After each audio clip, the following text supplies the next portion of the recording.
People think time always moves forward. But in my father's care home, time stopped every night.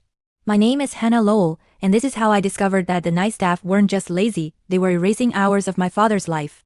It started with a strange comment. Every morning when I visited before work, Dad would say, "Nights feel longer here, sweetheart." Like time just pauses. At first, I blamed his age. But one morning, something froze me in place.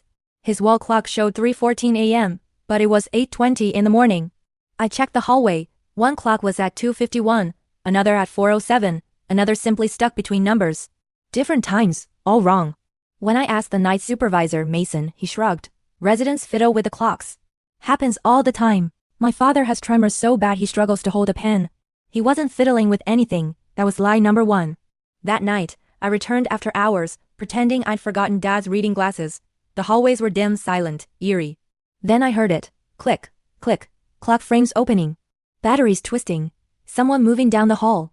I stepped back into a dark corner and peeked around the edge.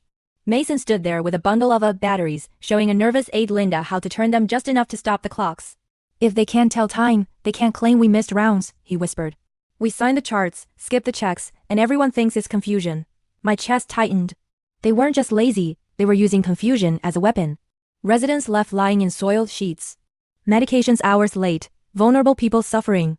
While the staff slept through their shifts. And worst of all, my father, terrified and disoriented, was being told it was his mind betraying him. Not anymore. I didn't confront them. People like Mason doubled down when cornered. So one built a trap. The next morning, I bought 8 synchronized digital timers, the kind hospitals use for precise medication intervals. I hid one under Dad's pillow, one behind his dresser, one in his closet. I gave the rest to families I'd grown close to.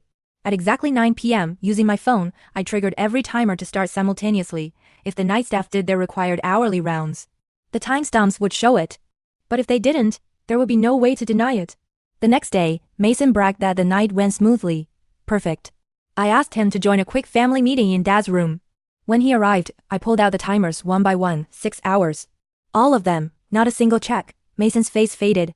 Then I played the audio recording of him telling Linda to stop the clocks. Then I showed the screenshot, hallway security footage. Mason removing batteries at 1:42 a.m., while charts claimed he was giving meds to 3 residents. The room erupted. Families demanded answers. The care board was notified instantly.